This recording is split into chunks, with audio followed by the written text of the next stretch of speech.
Creative Brain Candy by creators for creators.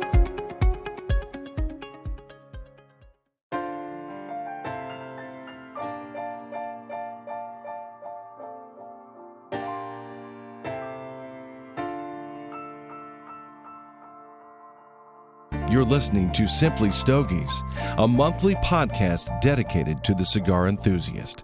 Light up a stogie, sit back and relax while James brings you along on his journey as a new cigar smoker.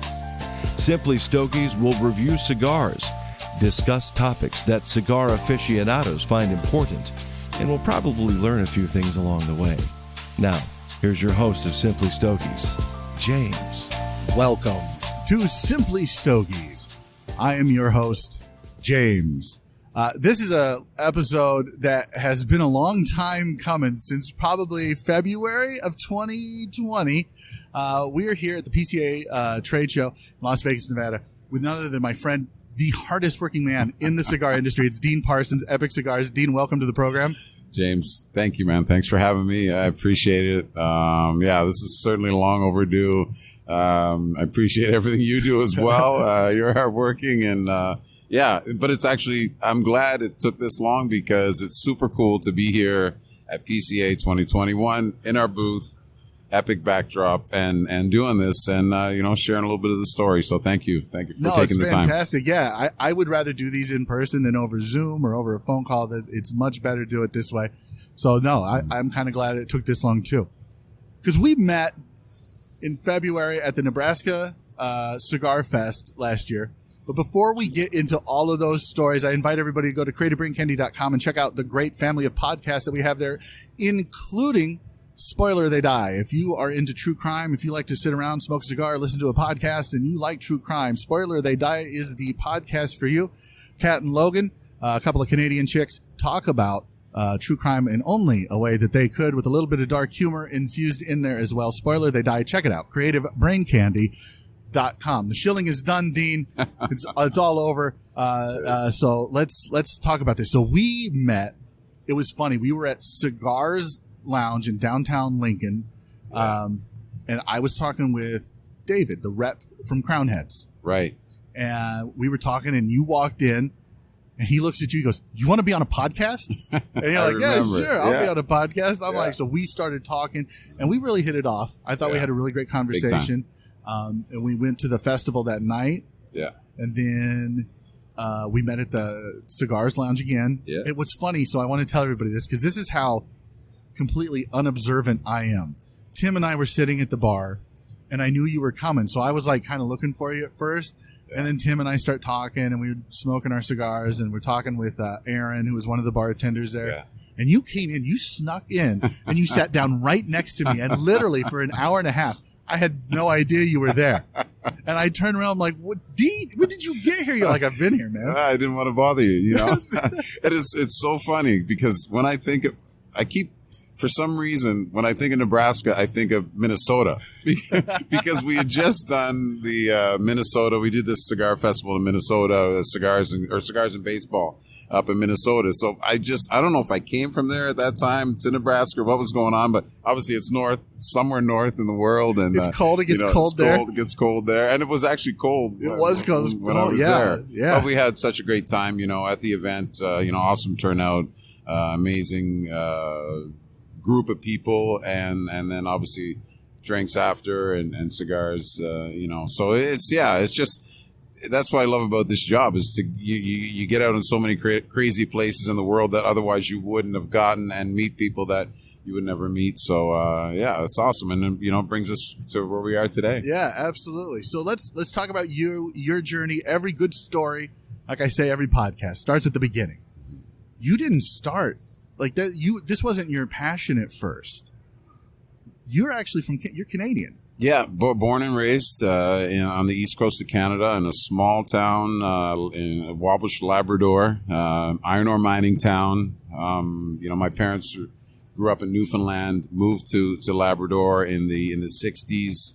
My dad was actually a lobster fisherman in Newfoundland, and then went to trade school, became a heavy equipment mechanic, and went to work in the mines, and then kind of worked his way up over 35 years in the iron ore mines in Labrador.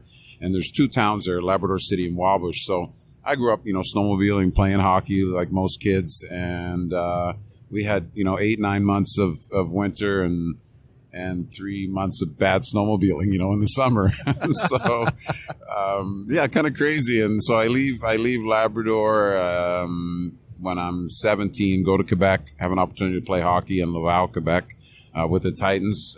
That's where Mario Lemieux set all the Quebec major junior records before he went to Pittsburgh and got drafted in the NHL. And when I was there in '88, Desjardins was there, Gino Ojek, who I think he played in Chicago later. He was a big enforcer. I know I'm dating myself by sharing this, but yeah. So, and I wasn't there a long time, and then I ended up back in the University of New Brunswick in Fredericton, New Brunswick, Canada. Played hockey there, went to school there, and kinesiology is my background in university. And as I was going through college or university in New Brunswick, I would work in the summertime with the Fredericton Police Force as Park Patrol member. A lot of the guys at that time were retired hockey players that were turned police officers on the east coast of Canada. And so we had a connection. I was playing senior league hockey and pickup hockey during the week. So developed a real relationship. And when I finished university, they sent me to the police academy on the east coast of Canada, in Prince Edward Island, and basically hired me as soon as I graduated from the police academy. So during this time where you're playing hockey, you're going to university, you're in the police academy, were you smoking cigars? I maybe had, 1 or 2 cigars here and there, at a bachelor party or something. But I wasn't really a cigar guy. It wasn't something that I even really thought about. And it wasn't until, so I bought my first Harley Davidson in 1999. That's right. You were a motorcycle guy. Yeah. I see on your Instagram. You go to Epic Cigars Instagram.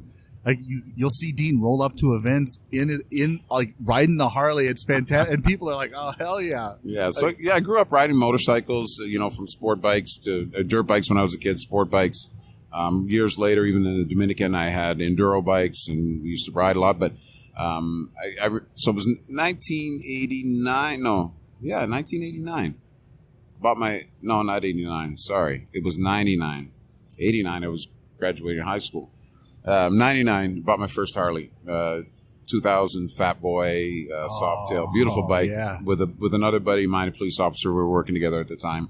And it was probably 2 years later, one of the guys we used to ride with a lot, he was a banker in New Brunswick, Canada. And we would end up at his place after a lot of these rides. He had the sort of the loft above his garage and the smoking room and the barber chairs and everything.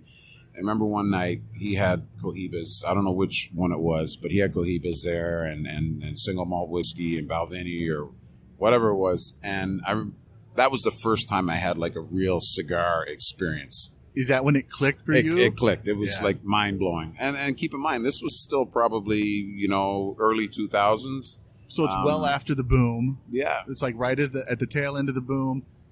And you were like, "Oh yeah, I dig this." I was blown away. So fast forward 2004, I go on a vacation to visit a buddy of mine in Turks and Caicos Islands, we played hockey together, been roommates, and he was working there in real estate. I fly down for a couple of weeks. Obviously, it's my first time really out of Canada. Besides, going to Vermont, New Hampshire, places like that, which you could drive to. First time to a Caribbean island, and of course, I was there for 2 weeks, fell in love with the island, the beaches, the water, and the developer he was working for, we had dinners several times over a 2-week period, sat me down on his 50-foot Hatteras one evening, invited me over to have a drink, and offered me a job with this new resort development. They were just breaking ground, yeah. And so, I was blown away by the offer, but it was a sort of a job of a lifetime. Now, keep in mind, at that time, I had about 9 years, a little over 9 years, with the police force in Fredericton, because I was auxiliary during university and then full time after that. And so I flew back. Took me a few months, but took early retirement, quit my job, and moved to Turks and Caicos. Wow. So you move, but not for cigars. You move for this job. Yeah, real estate. Yeah, operations. It started out, I was in the operations. Okay, so far, I want to catch everybody up. Hockey player, police officer, real estate. Not only that, but the climate change from growing up in Canada to now in the islands. Yeah. I mean, you had to be pretty happy about that, right? Yeah, I mean, it was, it's kind of one of those pinch yourself moments that went on for almost 5 years. So you're doing the real estate. Yeah. This is where it starts to come in, if I remember the story right. Cigar industry starts calling. Correct. Well, yeah. So what had happened is this is 2005, 2006, 2007. So we're in pre-construction. Then we're in sales, pre-construction sales. Then we start to come out of the ground, and we've got people flying into Turks and Caicos, obviously wealthy people from Canada, the U.S., all around the world. And we're entertaining them, taking them for dinners, taking them fishing. Beautiful golf course in Turks and Caicos, the Provo Golf Club. We're taking them on the golf course. And everyone's asking for cigars. And at that time, 2006, 2007, it was hard to find a premium cigar in Turks and Caicos. Some of the, jewelry stores or liquor stores would have throwaway counterfeit stuff, and just you couldn't get a premium cigar. And so the first trip so I said, okay, I need to get to Dominican Republic and at least bring back some premium cigars for my customers. But prior to that, I did a trip to the Bahamas, to the Grey Cliff Hotel in the Bahamas. And anybody that knows that property, they have the biggest wine cellar in the Caribbean. Yep. Downstairs. It used to be an old jail. And we went there for dinner. And as we walk into the Grey Cliff Hotel, and this is like 2007, there's a guy, in a white jacket, Chinese collar, beautiful cigar rolling table, and he's literally rolling cigars. And this is just as we're coming in. We do the tour of the wine cellar. We sit down. We have dinner. I just see the guy as I'm walking in. This guy's probably in his 70s, and he's rolling cigars, and he's smoking, and I can smell it. And so that affects me. And then we do dinner, we have some drinks, and then the waiter comes over and says, "Would you gentlemen like a cigar?" And I can still remember smelling it when we walked in. And I said, "Yeah, sure." And he says, "Well, would you like it mild, medium, or full bodied?" They're going to roll it for you right now. Oh, wow. So we're like full bodied, and he walks away, comes back, 10 minutes later with these 2 cigars on a beautiful tray, a white cloth. And then he lifts the cigars. Obviously, they're freshly rolled. And he takes the wooden matches, and he's turning the cigars in front of us, holding the match to dry the wrapper. Oh, wow. It takes like 5 minutes per cigar in front of us. Meanwhile, we're having, a cocktail, a whiskey, and he dries the outside wrapper of the cigar. Then he cuts it and lights the cigar for us. So I'm blown away at this point, right? Right. And then we walk into the boutique, and there's all these Grey Cliff cigars on display. So I buy a $600 box of Grey Cliff cigars. And then I'm like, this is crazy. Cigars made in the Bahamas, for the Bahamas, this hotel. Anyway, and that's when it clicked. I said, well, if they can make cigars in the Bahamas for the Bahamas, I can make a cigar in the Turks and Caicos for Turks and Caicos. So that's how it all started. Well, that's kind of where it clicked. And then, so I started traveling to Dominican shortly thereafter, bringing back Davidoff's, Fuentes, Lauroras, and every time... For your clients? Yeah, for my clients. Yeah. And we had a humidor in our office. And every time I would travel, I would meet people, small manufacturers. I'd be at the hotel casino or at the bar, and you run into some guy. And actually, the guy that I met, his name was Eddie Fontana at the time. One night, I'm sitting at the bar, the Grand Almirante in Santiago. And this guy's chatting. I'm by myself, of course, and he's an American guy, but he's got Dominican family. And he invites me to come to his factory the next day and give me a little bit of an education. So I get to his factory, find out that he's actually making cigars for John Starks from the Knicks at that time. Yes. And long story short, we go back and forth for a little bit, and then I decided to create a cigar with him, and we ended up calling it the Turks Select, Turks and Caicos Islands. Turks Select 1841, and 1841 was when a slave ship that left South Africa was on its way to Cuba and sank off the Turks and Caicos. So we did this whole branding sort of spin on the cigar, turquoise and gold bands, worked with cigar rings in the Dominican Republic. Anyway, launched the cigar in late 2007, had in all the hotels and resorts. Started with 100 boxes, ended up, several thousand boxes a year. Wow. And it kind of went from there. Wow. So from there, where does Epic come in? Where do you start that? Because you transition out of the real estate and you start doing this full time. Correct. Well, so I launched the Turks and Caicos Cigar in 07, 08. We opened our hotel in Turks and Caicos, our first property, in 08. We start pre-construction sales of a second property in Turks and Caicos. And, of course, what happens in late 08, the worldwide market crashes, the real estate market. So all of a sudden I'm left without a job, without a paycheck. I got my Turks and Caicos cigar, but I don't know what I'm going to do. And fortunately, I got hired by a developer out of Fort Lauderdale to work with a new project, to head up sales of a new project on the north coast of the Dominican Republic. So I moved from Turks and Caicos to the Dominican. I'm still shipping my Turks and Caicos cigar back and forth, but I can't talk to the customers. I'm dealing with these guys. I'm shipping the cigars, paying the duty. They're selling the cigars, and the money's not coming back. And I'm like, okay, I can't, I don't want to deal with this. Right, So, it's not sustainable. yeah, it just didn't make sense. And it's very expensive to fly back and forth. And we had actually had another office in Palm Beach Gardens, a real estate office. So I was doing, a week in Palm Beach, a week in Dominican, and a week in Turks and Caicos. Because at the time, my girlfriend was still there. She was running a spa in the island. So anyway, it just got to be a little bit hectic. But I really started to understand the industry and started to create a passion for cigars and what it was bringing into my life and the experiences I was having. So I said, okay, I need to come up with a brand that I can market internationally and kind of sort of start over. Keep in mind, I was still in real estate, so I had, income coming in, and I'm like, let me just take my time with this.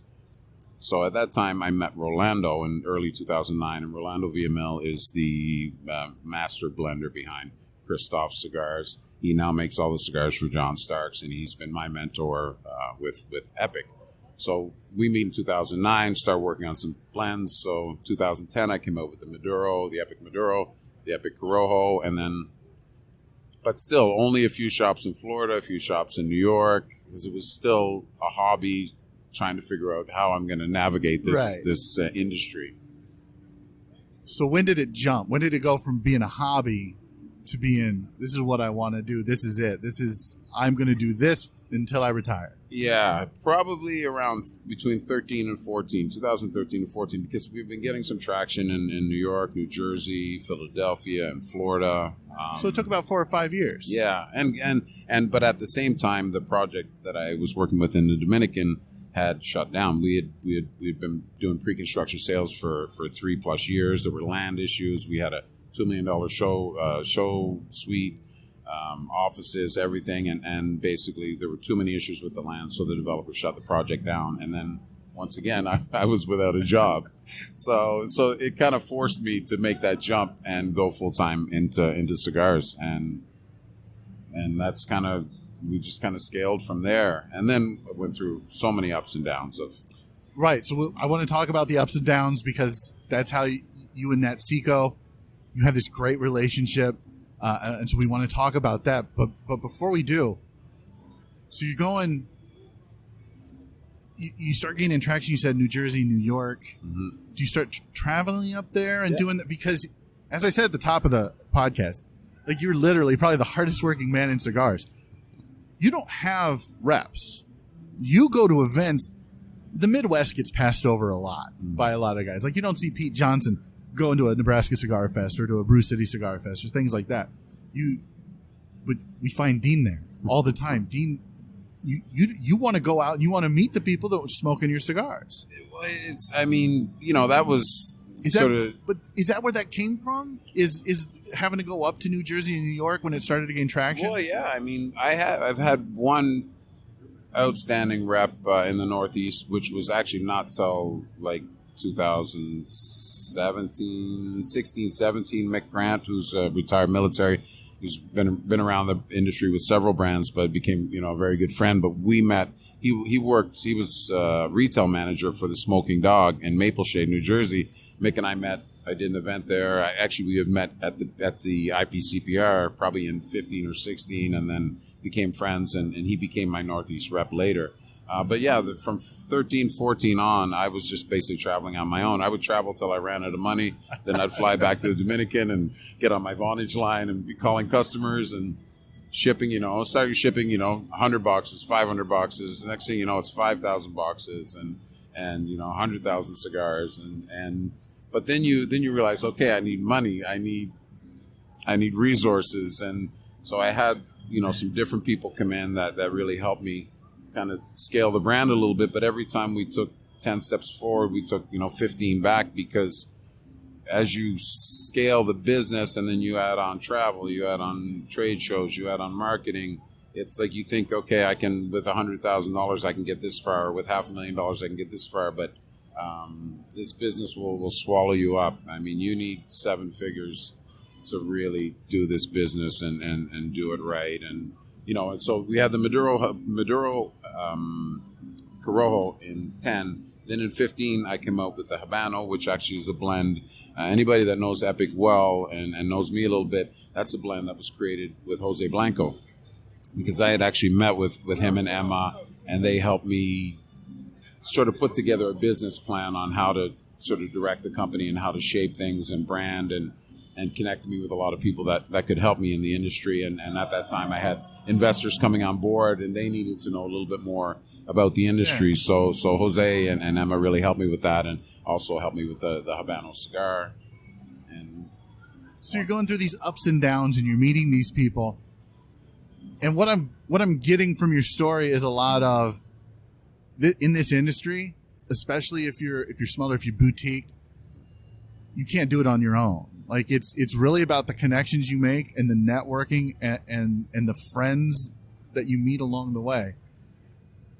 And sometimes I think that gets lost in the industry. Yeah. There are some folks who are like, no, I'm in it for me. I'm in it for me. I'm in it for me.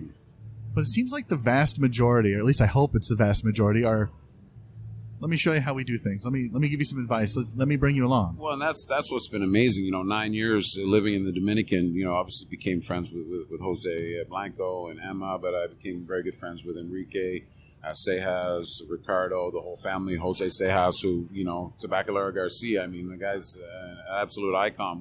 We golfed together multiple times. Enrique used to come to my place on the North Coast, kiteboarding, and stay with me. And I mean, I'm going back, 2010 when I started to develop these relationships, and, going out to the local lounge Saga in Santiago, and any night of the week, it's closed now, but years ago, on a weekly basis, you walk into Saga and Carlito's there, Kellner's there. I mean, the top people in the industry are all the there. icons are all there, right? And everybody's just having great times, sharing cigars, having cocktails, and eating good food. So I put myself in that environment and really learned. And I would always, any of the cigars we were working on, I would, hand them to all these, mentors and say, hey, if you got a minute, could you smoke this and give me some feedback? And they would. Nine times out of 10, they would. Sometimes, these guys are busy, but they would always, well, what, they would ask me what's in it, what tobaccos you're using, who'd you buy it from, where's it from,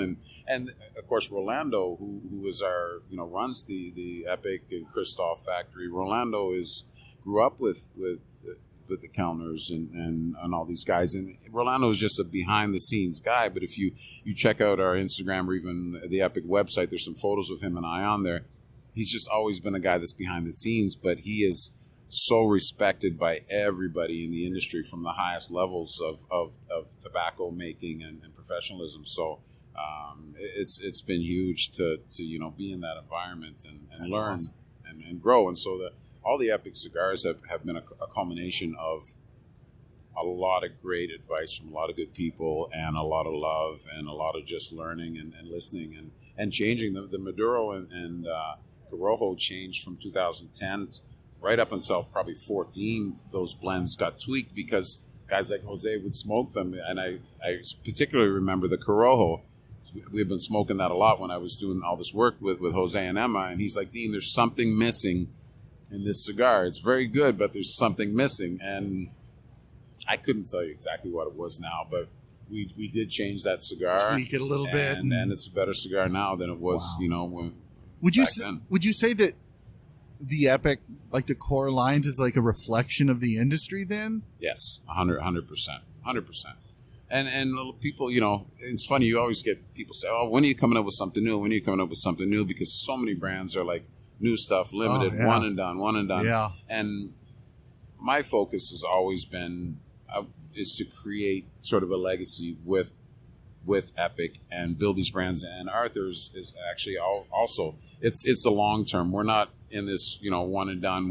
Of course, we just recently did the limited edition with AJ. Yeah, which we'll talk about. We'll talk about the 10 for sure. But it's important that we've taken our lines from, you know, 3 sizes in the Maduro and Corojo and Habano to 5 sizes in those lines, adding, you know, Lanceros and Gordos and things. And then adding the Project E, which is our San Andreas cigar, which is very good, and then a full body in the Maduro Fuerte, and so. But we're keeping. I mean, we've had such great feedback, and that's the basis of where we started the company. So those lines are never going to go away. If we can make them better at different times, we will. But those are kind of the staples in our portfolio that we want everybody to learn about and smoke, and we'll continue to add new cigars. But that's awesome. Let's talk about Arthur. Let's talk about Natsico. Mm-hmm. Because I remember sitting at the bar in Nebraska and you telling me about this and how you hooked up with him and how he's helped you out, and you guys are now like you have this great partnership. Yeah, it's funny. So Arthur Berberian is the owner of Zander-Greg and also the Natsico brands, and we had met in the Dominican. Actually, I think it had been at a Christmas party for Epic and Christoph Cigars in the Dominican. Arthur had been there. Obviously, we have a lot of friends in common. He does a lot of business in the Dominican, and just met. We hit it off, and then we would meet annually at the trade show. And I'm probably going back to like 13 or 14 the first time we met. And he'd always take a few minutes to chat with me and ask me how things were going and how the journey was going. But I was always honest and open. I mean, letting him know, you know, we got this investor, that investor, that was struggling, didn't work out. You know, they don't really understand the vision, and it's a long-term thing. And so there were a lot of ups and downs. I had a lot of support from great people, but at the end of the day, it's a lot of people want to get involved in the cigar business because it's a cool thing. It's glamorous, right? It's glamorous, everybody thinks cool. that it's cigars. It's all just luxury. It's yachts and women in bikinis, and it's not. It's a lot of hard work. It's just a lot of work, and it's a long term. It's got to be a long term investment, and some people want to get in and get out. And once again, I also didn't know what I know now and how we were going to scale things in the brands, and so. We just, you know, there were a lot of missteps, a lot of ups and downs. But it's a learning process, right? It is. And so when Arthur came in, which was in when we really started serious discussions in 2018, towards the end of 2018, because he's a distributor, because he's been around the industry for many, many years, you know, Natsico dates back to 65. He didn't start the Natsico brand, which is National Cigar Co., but he acquired it, I think, back in, you know, 2007 or something. So we had discussions probably over 6 to 8 months about how we could work together and get involved. And really, at the end of the discussions, it was the best solution was really for Zander-Greg, the distribution, and Natsico to acquire Epic, to acquire the brand, which he did, and basically allow me to do what I love to do, which is travel, market, be the face of the brand, and also be the face of the Natsico brands, because, you know, Natsico's been around for a minute, but a lot of people haven't been able to make that connection to the story of National Cigar Co. and Natsico, and now we're evolving that. You're starting to gain some traction with that for sure. Yeah. Arthur's great.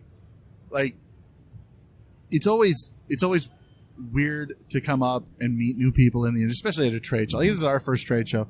But he was fantastic. Like, he was like, yes. And so when we came by the other day and we got that quick spot with you and with his son, Alex, I asked Arthur, I said, do you want to come on? Do you want to do this? He goes, no. Let the next generation do it. Let the next generation do it. So, like, Alex got on with you. And so I think that's great because it's a family affair, right? It is. And we've got, I mean, you know, our shipping and distribution now is out of Pasadena where Zander-Greg is based. We've got a full team. Arthur's, both his sons, Zander-Greg or Alexander and Gregory.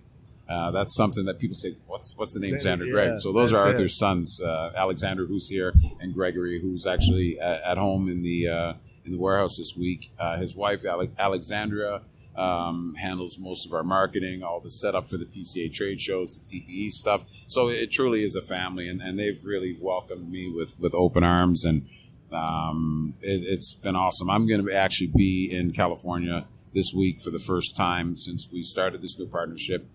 For 3 or 4 days in the office, and then I'm going to be in Arizona and LA for the next 2 to 3 weeks. Oh, wow. Yeah. Just like I said, guys, he is the hardest working man in the cigar industry. You never stop.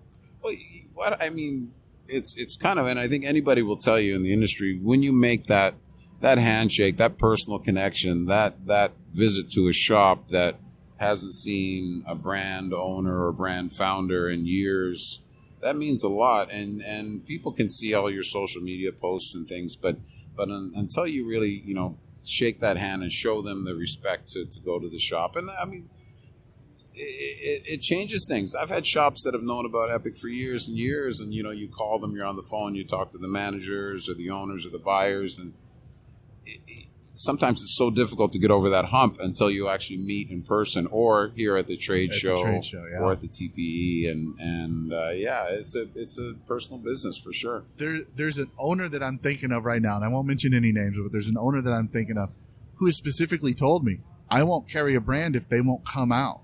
Like, just even once.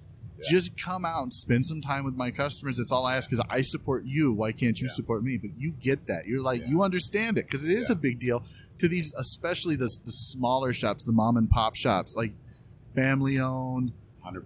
Yeah. And Arthur understands it as well, because there's a cost to doing that. To be on the road, I've been on the road since October, even during COVID times, driving from Florida up to Texas. Hotels, meals, fuel. I'm on the road, probably well over 200 days a year. So just do the math. On hotels. It's expensive. Yeah. It's expensive. Trust me, like, I'm just doing like a 2-week thing here where I'm traveling. And I'm like, Jesus, it gets expensive quick. Yeah. Talk about COVID real quick. Did that kind of shut down a whole lot of stuff for you guys? Was it a struggle? We had to shut down the office for a few weeks, but because it's a family business, we could still ship. It was kind of scary for the first, 30, 45 days, but then we started getting orders from all of our brick and mortars that have online shops and companies like Neptune Cigars in Florida. They've been an account. They were my first account in Florida, Luz and Christoph. So all of a sudden, online sales are going through the roof. And we're picking up new companies that are selling online. And so it was just in a matter of months, things started to kind of turn around. And as you know, the imports from Dominican and Nicaragua are through the roof, higher than they've ever been, and sales are up. And I think everybody across the board is selling more cigars, and a lot of brick and mortars are reinventing themselves, doing curbside pickup, doing deliveries. Even our guys in the UK, Boutique Smokes, Mike Choi, has our Epic in London, and he's delivering on his motorcycle, in cold weather to his customers because. People still wanted cigars, and people wanted to smoke more, and they're at home. They're home, they're bored, they want something to do, and then they'll do it. Let's talk about the 10. Let's talk about that. How did that come about? Because I think I've said this for a while now. I feel like the cigar industry's kind of jumped the shark a little bit when it comes to LEs, when it comes to, like, the limited editions. Yeah. Like, how did this come about? Well, shortly after Arthur and I put together the deal, and he acquired Epic, we were at it was at the PCA. So this would have been 2019 PCA. And he had been walking around. I was, talking to customers and clients, and he walked back into the booth in the afternoon, and he said, give me a cigar. And I gave him the Epic Habano, and he left and came back 20 minutes later. And he said, how does Epic by AJ sound? And I said, AJ Fernandez? He said, yeah. I said, it sounds very good. Right? And, thinking, we're just getting started here. And, that's a bucket list item that didn't even cross my mind. I'm like, let's just scale things up. Let's get production up. Let's get more inventory. And, so we started that process at that time. And then, samples back and forth from AJ. And then COVID hit. And we had kind of gotten it down to a couple different samples. COVID hit, and so we decided on the one. Obviously, the one we went with. It's Box Press Toro Cameroon wrapper that only AJ gets. Nicaraguan binder filler, and then it sat because of COVID, and we didn't launch it until really January of this year. And it's been a big hit, and it's a phenomenal cigar. It is a phenomenal cigar. It is really, really good. I had to have a box. So as soon as I saw Lucas from Oxford Cigar had some, I'm like, yeah. Because I sat down with him in Orlando in May, and he's like, we were talking about you, actually. And he's good people. He goes, yeah, I'm going to start carrying Epic. He's like, I got the 10. I'm like, you do? He goes, yeah, he's like, next week. I'm like, So I went home, and I'm like, looking for it. And as soon as I saw it, I'm like, done. Awesome. Oh, I appreciate it. Yeah, and then I smoked one a couple of weeks ago.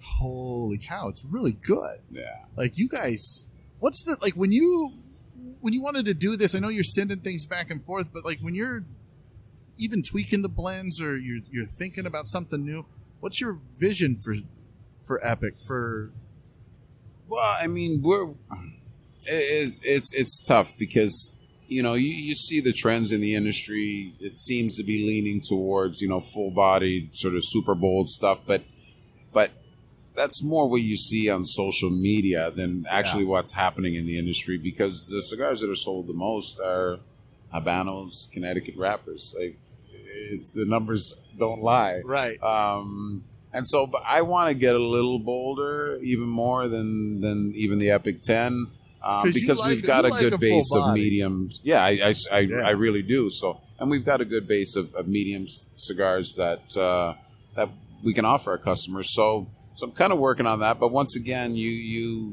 when it comes to volume and production, you have to be cautious. And even though now we're in a different position and we've got a little more leverage with the factories in Dominican and in Nicaragua, we still have to think about what we're going to launch and how we're going to launch it. And we're definitely going to be coming with some new stuff from Epic out of Nicaragua. And I plan to get down there soon to get hands-on and do that. So, the La Rubia. Oh, man. I love that cigar. Thank you. I really do. So I like the Project D. I think that's a very good cigar. I love the 10. I think that's a great cigar. I could have that La Rubia all day long. We've got a few customers and retailers like that. Listen, I love it. It was one of the last cigars we came out with, I think in 2017. And Connecticut is something that I wasn't excited about, but as a brand, you need it in your portfolio. Right, because you're the full body guy. Yeah. And so is Tim. Tim's the full body guy from Cigars and Coffee. If you're listening to the podcast, youtube.com. Go to there and you'll see he and I sit there. And I'm trying to get him in because I'm like, it's not like they used to be. It's not. They're not just cardboard and tobacco. Right. This has some substance. And this isn't just a morning cigar with coffee. I think I said that on Instagram, and you were like, "Hey, man, I love this with some whiskey." Yeah, single malts or bourbon in the evening. And listen, I can smoke Maduros all day and smoke that at night and still get a great experience. And and I think the real light bulb went on when I was working on the La Rubia blends is when, and I don't know if Rolando had suggested or I had suggested or whatever, but someone had suggested a San Andreas in the binder. And I think I had suggested it because we had just finished the Project E, and I'm like, it might be cool if we could use a San Andreas in the binder. And Rolando hadn't done that before on any of the blends with Christoph and or anything else coming out of the factory at that time. And he's like, well, let me try it, and we'll let you know. And a week later, I get to the factory, and there's got this bundle of La Rubias, no bands or anything, and I smoke it, and it was just because I had gone through probably 5 or 6 different blends. I tried Sumatra binder, Indonesian. We had done Dominican binders, other Nicaraguan binders, and just it wasn't coming together the way I really wanted it to. Right. And it was, it just. So it's that San Andreas in the binder that, because it does it's not. It doesn't lack flavor. Like when most people, especially older enthusiasts and aficionados, think of a Connecticut, think of a lighter, milder cigar. It's like, it's going to lack flavor. It's going to lack substance. This doesn't. It's the best of both worlds, I think.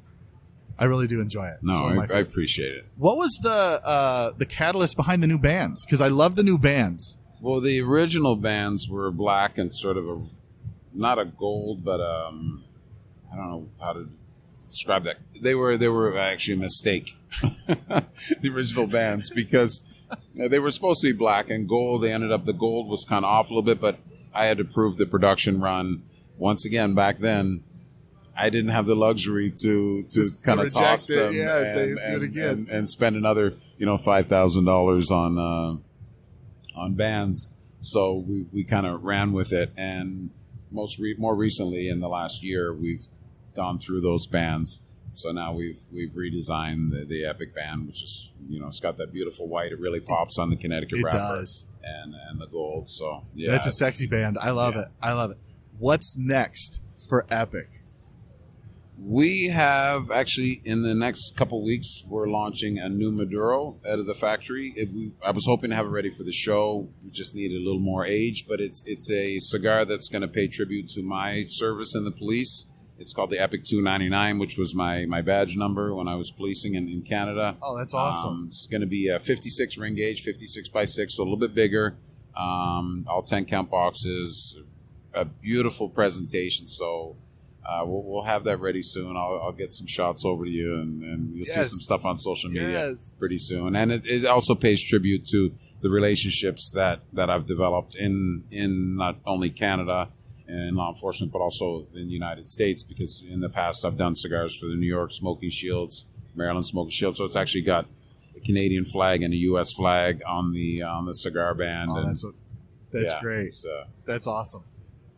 How important, because we're here at the trade show, I've got to talk about the trade show. How important is it for Epic to be here at PCA and Natsico to be here at PCA? And how important is it for retailers to come in? It's super important.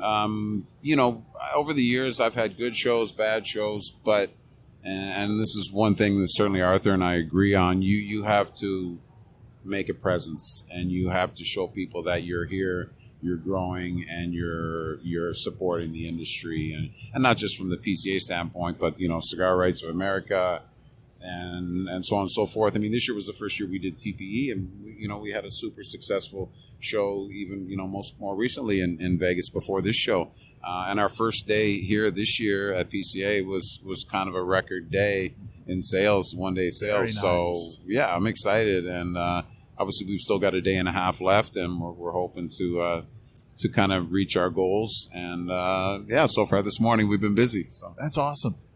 Do you think the industry can support 2 trade shows, TPE and PCA? And if you don't want to answer this, you don't have to. But the TPE, is that where the premium cigar industry wants to hang their hat? And I'm not knocking the THC and the CBD and the vapes and the cigarettes. To each their own. I have no problem with it. People want to do it. That's great.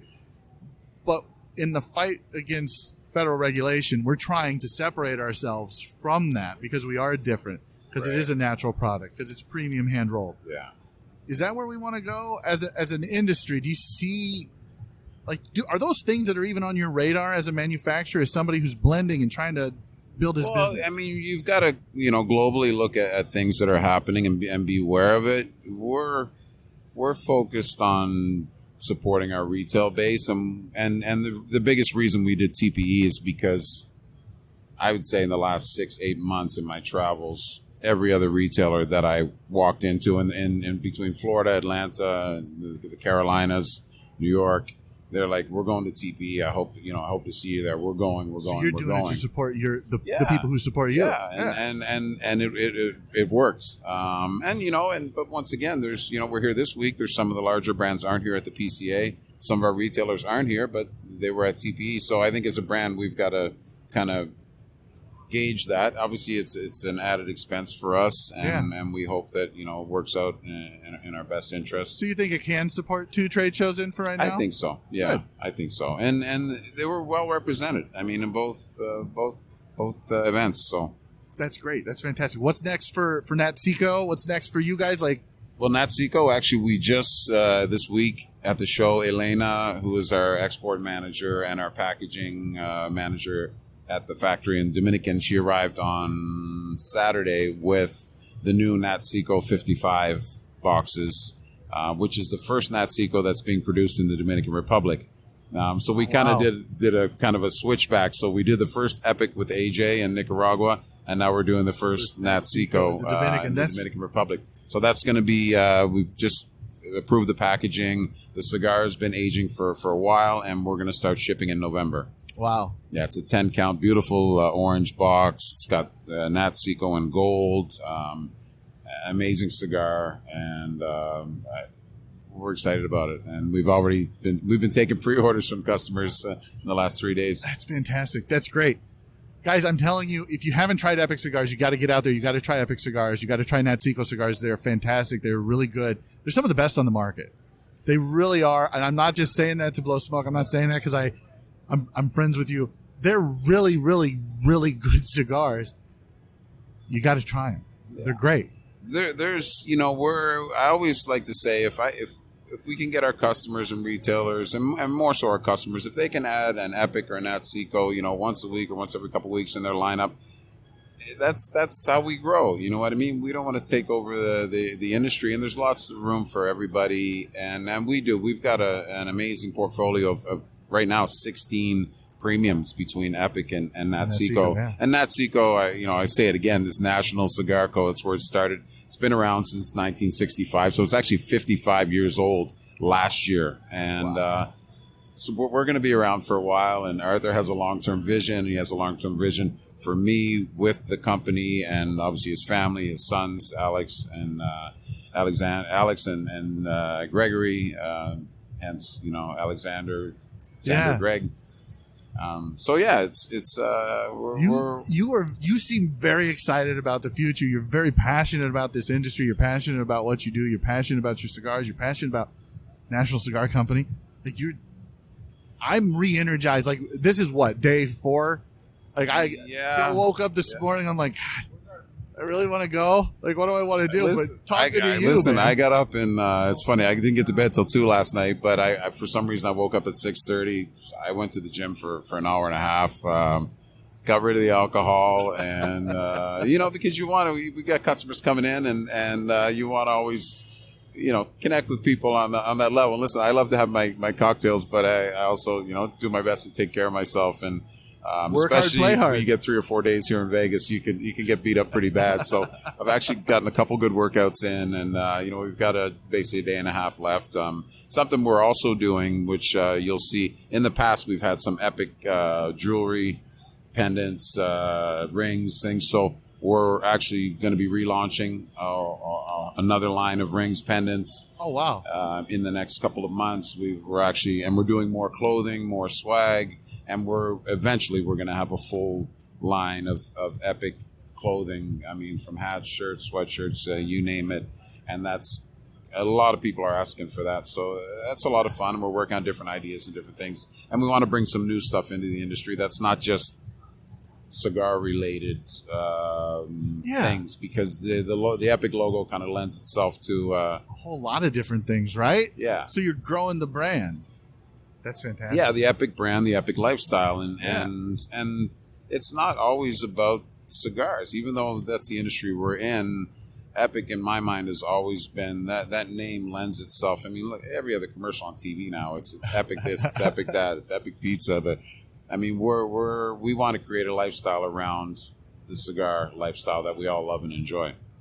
Do you think that comes from the Epic brand, the Epic lifestyle? Does that come from your time playing hockey, you want to be epic, you want to be competitive, you want to win? It's funny. I mean, that and just, my story, growing up in Canada, playing hockey, policing, riding Harleys, going to the Turks and Caicos, boating, learning to kiteboard, surfing, paddleboarding.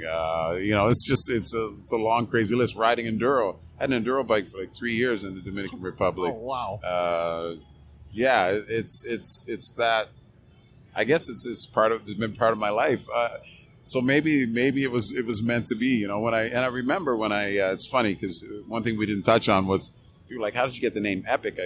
I remember Googling it in 2009 just to find searching cigar names because in the industry, even not being in the industry, I knew that you can run into issues with names. So, I got the .com on GoDaddy one day. I'm sitting on the beach, drinking margaritas.